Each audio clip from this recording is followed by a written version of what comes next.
بسم اللہ الرحمن الرحیم. السلام علیکم ناظرین, آپ دیکھ رہے ہیں پبلک اوپینین اور میں ہوں آپ کا میزبان چودھری نواز. ناظرین, آج میرے ساتھ ایک ایسی ہستی موجود ہے جن کی بات کی جائے لاسٹ 3-4 دنوں میں سوشل میڈیا کے اوپر ایک بڑی خبر چل رہی ہے جس میں جنگ کی پیشانی لگا کے وہاں پہ یہ لکھا گیا کہ راجہ منصور علی خان کا تعلق انڈین کسی ایجنسی کے ساتھ ہے اور انڈین ایجنسی نے ان کو 3 کروڑ روپے کی آفر کی ہے. یہ تو راجہ منصور علی خان ہی بتائیں گے کیا یہ بات سچ ہے یا اس کے پیچھے کوئی اور ہاتھ ہے. جی راج صاحب بتائیے. دیکھیں جی, جس طرح آپ نے خود ہی کہہ دیا کہ جنگ کی پیشانی لگا کے تو ایک جعلی خبر بنائی گئی ہے جو کہ گھر بیٹھ کے بنائی گئی ہے. میں اس سلسلے میں سائبر کرائم میں بھی جا چکا ہوں, درخواست بھی دے چکا ہوں. ان تمام ایلیمنٹس کو جنہوں نے یہ خبر جس فیک پیج سے چلی ہے ان کے خلاف میں نے باقاعدہ کارروائی کی درخواست دی ہے. تو آنے والے دنوں میں جب ایف آئی اے اس کی تحقیقات کرے گی تو کھل کے سامنے بھی آ جائے گا کہ اس ساری سازش کے پیچھے کون سے عوامل تھے. لیکن یہ تاریخی اعتبار سے آپ دیکھیں گے کہ جب بھی کبھی کوئی شخص کسی معاملے میں ترقی کر رہا ہوتا ہے یا پھر کسی اصولی آواز کسی بات کو لے کے اصولی آواز بنتا ہے تو اس کے خلاف سازشیں ہوتی رہی ہیں, اور یہ میں اسی سازش کا بھی مجھے بھی ایک شکار بنایا جا رہا ہے. تو میرا نہیں خیال میں نہ گھبرانے والا ہوں. میں نے پورے آزاد کشمیر میں ورکروں کی آواز بنا ہوں. عام جو سیاسی ورکر جو 5 سال حلقے کے اندر جدوجہد کرتے ہیں, جو محنت کرتے ہیں, جو مارے کھاتے ہیں, جو پارٹی کا علم اٹھا کے چلتے ہیں, میں ان کی آواز بناؤں. اور جب میں ان کی آواز بناؤں تو بہت سارے لوگوں کو یہ بات بری بھی لگی ہے جو ایک دم سے آ کے حلقوں میں قابض ہونا چاہتے ہیں اور وہ سمجھتے ہیں کہ ان کے راستے میں کوئی رکاوٹ نہ بنے, تو پھر وہ میرے جیسے لوگوں کے خلاف سازشیں کرتے ہیں. راج صاحب یہ بتائیے, کچھ سوشل میڈیا پہ یہ بھی چل رہی تھی کہ راجہ منصور علی خان نے خود کروایا. ایک تو یہ آپ کلیئر کرتے, دوسرا یہ بتا دیں کہ یہ کروایا تو پھر کس نے کروایا, وجہ کیا ہے اس کے پیچھے؟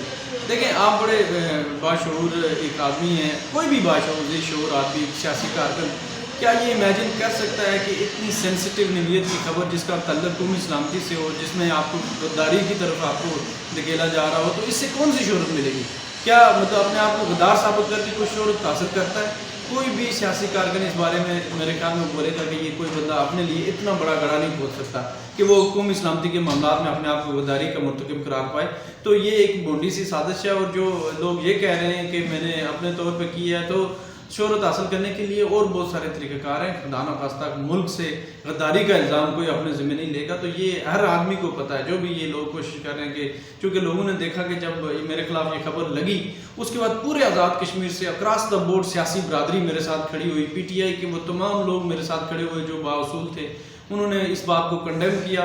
تو یہ بات ایک عام سی پھیل گئی, اور وہ جو سازشیں کرنے والے ہیں ان کو جب اندازہ ہوا کہ یہ خبر فائر بیک کر گئی ہے اور مجھے اس سے فائدہ ملنا شروع ہو گیا, تو انہوں نے ایک نئی سٹوری گھڑی کہ جی یہ اس نے خبر ہی خود لگوائی ہے. تو میرے خیال سے یہ بالکل بھونڈی سازش ہے اور اس میں کسی قسم کی حقیقت نہیں ہے. اور جس اخبار نے یہ کہا کہ یہ خبر میں نے شاید خود لگوائی ہے تو میں اس کے خلاف ہی میں نے دعویٰ دائر کر لیا, اور میں ان کو بھی عدالت میں لے کے جاؤں گا کہ کس بنیاد پہ انہوں نے, کن جھوٹے شواہد کی بنیاد پہ انہوں نے مجھے یہ الزام لگایا کہ یہ خبر میں نے خود لگائی ہے. اچھا یہ بتائیے کہ ویسے خبر لگانے کے پیچھے ہاتھ کس کا, یہ نون لیگ کا ہاتھ ہے یا آپ کی اپنی جماعت کچھ لوگ یہ کرنا چاہ رہے ہیں؟ دیکھیں, میں ابھی تو کلیئرٹی کے ساتھ کچھ نہیں کہہ سکتا, چونکہ ابھی میں نے ایف آئی اے کو درخواست دے دی ہے, سائبر کرائم کو درخواست دے دی ہے, اخبار کے اوپر بھی دعویٰ کر دیا ہے. اور اخبار ویسے جنگ اخبار کی جو پیشانی لگائی وہ تو بالکل ہی فیک تھی, اس میں کسی اخبار پہ فیک دعویٰ کیا ہی نہیں جا سکتا, چونکہ جنگ والوں نے اس بات کو ڈس ساؤنڈ کر دیا کہ یہ ہماری خبر. اس پہ جو ڈیٹ لکھی ہوئی ہے وہ میں نے خود بھی اس پہ ریسرچ کیا ہے, اس ڈیٹ کی جنگ کے اندر کوئی اس طرح کی چیز نہیں آ رہی. تو یہ بتائیں کہ اخبار کا آپ نام لینا چاہیں گے اور اس کے پیچھے ریزن کیا, مجھے یہ بتا دیں. یہ سمجھ سے بالا تار ہے کہ ایک ظاہر ہے پولیٹیکل ورکر ہیں, ایک پولیٹیکل آپ جنگ جنریشن سے آپ کا تعلق ہے, پھر آپ جو ایک کبرتا ستا رہے ہیں ظفر آباد کی بات کریں, اس کی کیا وجہ ہو سکتی ہے؟ دیکھیں, میں نے آپ کو پہلے کہا کہ کچھ لوگوں کی آنکھوں میں کھٹکتا ہوں کیونکہ میں اصول کی بات کرتا ہوں, میں سیاسی ورکروں کی بات کرتا ہوں, میں عام آدمی کی آواز بنتا ہوں, میں جو مارے کھانے والے حلقے کے اندر لوگ ہیں ان کے لیے میں نے سٹینڈ لیا ہوا ہے. اس پہ بہت سارے لوگوں کو تکلیف ہو رہی ہے. میں کسی کا نام اس لیے نہیں لے رہا کہ جب تک ایف آئی اے تحقیقات کر کے اس شخص تک پہنچ نہیں جاتی میں میرے خیال سے یہ نامناسب بات ہوگی, لیکن میں بہت جلد ان لوگوں کو بے نقاب کروں گا. میرے پاس بہت سارے ایسے ایویڈنس موجود ہیں کہ میں میرے خیال سے یہ ثابت کرنے میں کامیاب ہو جاؤں گا کہ یہ کون لوگ ہیں اور ان کو تکلیف کیا ہے مجھ سے. سر سننے میں یہ بھی آ رہا تھا کہ جس ایڈیٹر نے یا جس وہ پیج میکر نے خبر لگائی اس کے ساتھ آپ کو 3 سال سے پہلے بھی تعلق تھا. یہ ظاہر سوشل میڈیا پہ چیزیں چل رہی ہوتی ہیں, اس میں کتنی سچائی ہے؟ بالکل من گڑت بات ہے, میں نے کبھی نہیں دیکھا, اسی لیے تو میں نے اخبار سے بھی انکوائری کی بات کی ہے کہ پتہ تو چلے نا کہ میرا کوئی ایک میسج تو دکھائے. کسی کا جعلی واٹس ایپ میسج ڈیزائن کر کے آج کل فوٹو شاپ کے دور میں کوئی مشکل کام نہیں ہے. اسی لیے میں اگر وہ سچے ہوئے, اگر میرا کسی کے ساتھ تعلق ہوا تو میں ان کے ساتھ دعویٰ نہ کرتا, ان کے خلاف سائبر کرائم میں نہ جاتا, ان کے خلاف تحقیقات کی بات نہیں کرتا. تو یہ سراسر جھوٹ ہے, اور جھوٹ اس بنیاد پہ بنایا جا رہا ہے کہ انہیں جب لگا کہ ایک سیاسی برادری جو میرے ساتھ کھڑی ہوئی ہے اور پوری طاقت کے ساتھ کھڑی ہوئی ہے, تو اس کے بعد انہوں نے ایک اور نیا جھوٹ گڑھا اور وہ مزید بھی جھوٹ گڑھنے جا رہے ہیں. وہ جس طرح کی وہ پلاننگیں کر رہے ہیں، جس طرح کی وہ کردار کشی کا سوچ رہے ہیں، ان کی بھول ہے کہ میں کسی ایک سٹیپ بھی اپنے اصولی موقف سے پیچھے ہٹوں گا. میں بااصول آدمی ہوں. میں نے سیاست جو ہے نا بڑی پراساش زندگی جو یوکے سے چھوڑ کے اس لیے کرنا شروع کی تھی کہ میں اصولوں کی سیاست کرنا چاہتا ہوں. اور میں ان لوگوں کو بھی یہ پیغام دینا چاہتا ہوں کہ جو لوگ سمجھتے ہیں کہ سازشوں کے ذریعے میں شاید پیچھے ہٹ جاؤں گا یا کمزور پڑ جاؤں گا، میں اس سے زیادہ طاقت سے ابھر کے سامنے آؤں گا اور اس سے زیادہ جرأت کے ساتھ مقابلہ کروں گا. راجہ صاحب یہ بتائیے کہ آپ کا نیکسٹ لائے عمل کیا ہوگا اگر لوگ پکڑے جاتے ہیں یا آپ کو ان کا آئیڈیا ہو جاتا ہے، آپ کو ایف آئی بتا دیتی ہے، تو تب آپ کیا ریئیکشن کریں گے اس پہ؟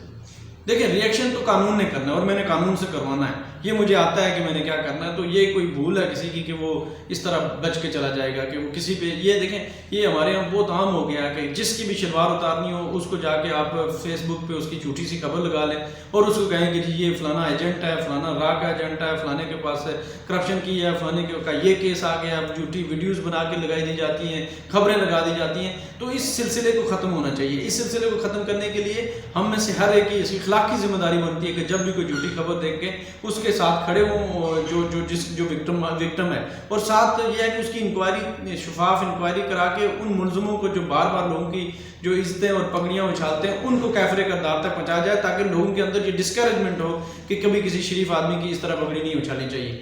سر یہ بتائیے کہ آزاد کشمیر کے اندر جو مین پلیٹ فارم ہے اس ٹائم سوشل میڈیا کا، تو وہ فیس بک ہی اس ٹائم لوگ اسی پہ نیوز چلا رہے ہوتے ہیں، اسی کی طرح طرح کی خبریں آ رہی ہیں. تو پھر لوگ کیسے اس کو کریں گے جسٹیفائی کیا چیز ریئل ہے اور کیا فیک ہے؟ دیکھیں یہ ریلائنس تو فیس بک پہ نہیں کیا جا سکتا. ہمارے پاس کریڈیبل جو سورسز ہیں، جب تک ان کو آپ اوتھینٹیکیٹ نہیں کرتے تو فیس بک پہ تو ہر شخص آزاد ہے. یہ جو موبائل کی صورت میں جو ویپن ہر آدمی کے ہاتھ میں ہے، تو یہ ہم نے بندر کے ہاتھ میں ماچس دے دی ہے اور جو بھی جس کا بھی دل کرتا ہے وہ کسی کے خلاف لکھ دیتا ہے.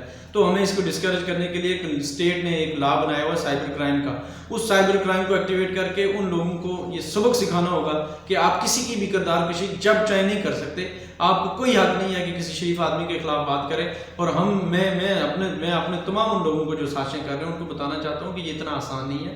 میں اتنا کمزور نہیں ہوں، نہ ہی میں یہ ہونے دوں گا. میں کسی کو یہ اجازت نہیں دیتا کہ وہ میری جو ہے انٹیگریٹی پہ، میری ڈگنیٹی پہ، میری عزت پہ کسی قسم کا ہاتھ ڈالے اور میں اس کو جانے دوں. میں جانے نہیں دوں گا اور میں ہر صورت میں پیچھا کروں گا اور ہر صورت مقابلہ کروں گا. سر آپ اپنے جو آپ کے ورکرز ہیں، جو آپ کے کینڈیڈیٹس ہیں، جو آپ کے فرینڈز ہیں، ان کے لیے آپ کا کیا پیغام ہے؟ ان کو کیا میں ان سے یہی کہتا ہوں کہ آپ نے حوصلہ نہیں آنا. یہ سازشیں جب آپ دوڑ رہے ہوتے ہیں بڑی منزل کے لیے تو یہ سازشیں اس کا حصہ ہوتی ہیں. آپ نے انٹیکٹ رہنا ہے، بالکل گھبرانا نہیں ہے. یہ وقت کے ساتھ ساتھ یہ سازشیں بڑھتی رہیں گی. عمران خان صاحب ہمارے قائد ہیں، ان کے خلاف تھوڑی سازشیں ہوئی. ہم نے نہیں دیکھا کہ 22 سال کس طرح انہوں نے جدوجہد کی. ہم نے نہیں دیکھا کہ ان کی فیملی کے خلاف کس طرح کی FIR ہوئی، کس طرح کو ان کو پولیٹیکلی وکٹمائز کیا گیا، کس طرح یہ بڑے دو خاندان جو شریف اور زرداری، انہوں نے کس لیول پہ ان کو زد و کوب کرنے کی کوشش کی، لیکن وہ پیچھے نہیں ہٹے. ہم ان کے فالوور ہیں، ہم بھی پیچھے نہیں ہٹنے والے. اسی طرح میں اپنے فالوورز کو کہتا ہوں کہ آپ نے بھی پیچھے نہیں ہٹنا، کسی سازش کے میں نہیں آنا، کسی کی بات میں نہیں آنا. آپ نے کھڑے رہنا ہے اور حوصلے کے ساتھ کھڑے رہنا ہے. بہت شکریہ.